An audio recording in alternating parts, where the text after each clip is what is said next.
Hello and welcome to Part 4 of Ontario Regulation 29910 training video. In this section, our focus is on the quality assurance measures that concern service agencies that own or operate residential services and supports that are identified as supported group living residences and intensive support residences. Supported group living residences is a staff-supported home where 3 or more adults with a developmental disability live and get services and supports from an agency. Intensive support residences is a staff-supported home where 1 or 2 adults with a developmental disability live and get full-time services and supports from an agency. Service agencies must promote the well-being of people with a developmental disability who live in these residential settings. The person with a developmental disability must receive the information and support that they need to live as independently and safely as possible. Service agencies will ensure that assistance is provided to the person to attend regular medical and dental appointments as needed. A log or documentation will be kept on file with respect to the person's regular medical and dental appointments. This could include annual medical forms, healthcare provider forms, medical appointment summary forms, and healthcare treatment records. Service agencies will ensure that a separate medication administration record is kept for each person. A medication administration record could be created by the agency or printed by the pharmacy. It is necessary that consent, as applicable, and information is provided to persons with developmental disabilities with respect to prescription medication, such as information found in the CPS, Compendium of Pharmaceuticals, and Specialties Guide, or from medication information sheet provided by the pharmacy. Consents must be obtained, and the periodic review is required for the administration of psychotropic prescription medications. Diet and nutrition, such as informational materials from doctors, nutritionists, dietitians, or other health practitioners.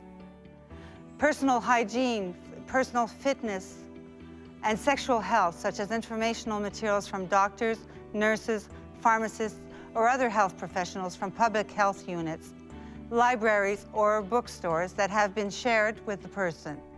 Sexual abuse awareness and prevention courses.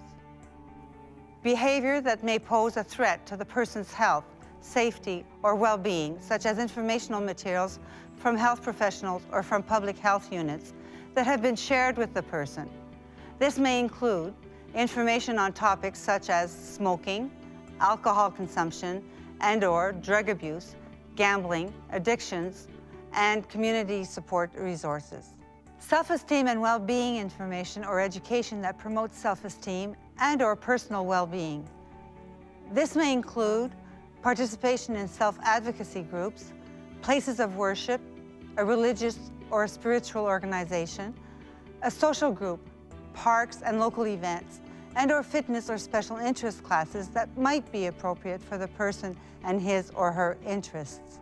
Communication skills, such as use of visual communication aids or photos and pictures, environmental modifications for visual and hearing impairments, sign language and literacy classes.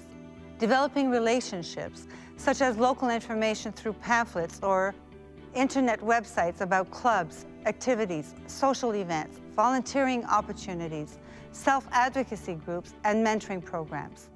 The information provided will be made as applicable and appropriate to the persons with developmental disabilities.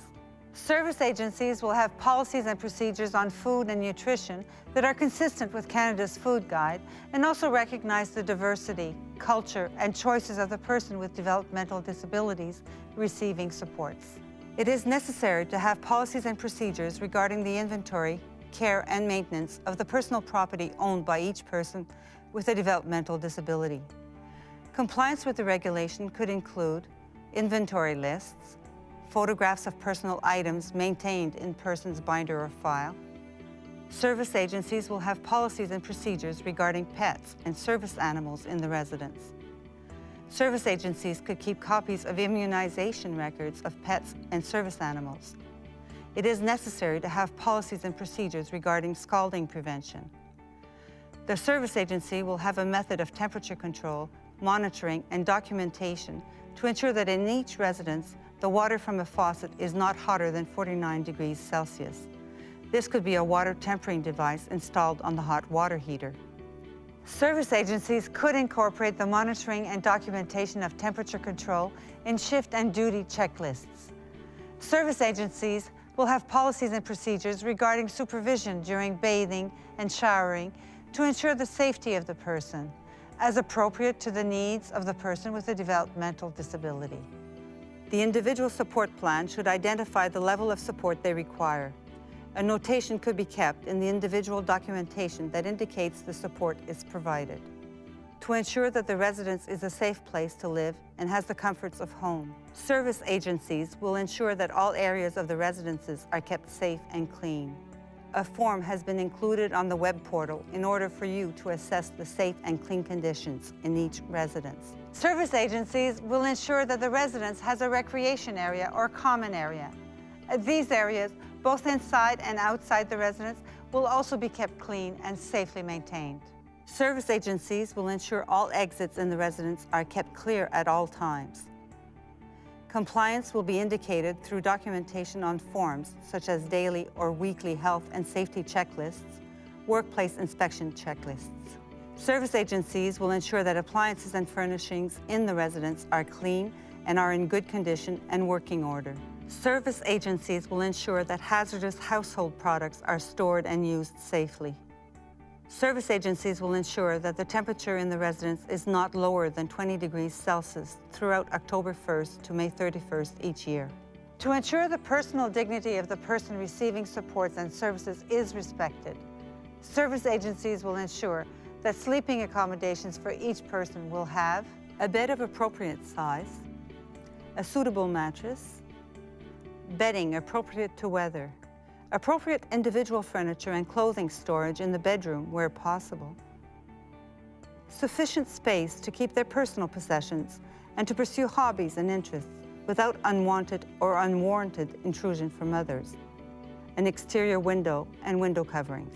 To safeguard the health and comfort of persons receiving supports and services, it is necessary that the service agencies ensure that the residence has at least one cooling room for extreme heat days, and that the cooling room is maintained at a humidex level below 35 degrees Celsius at all times.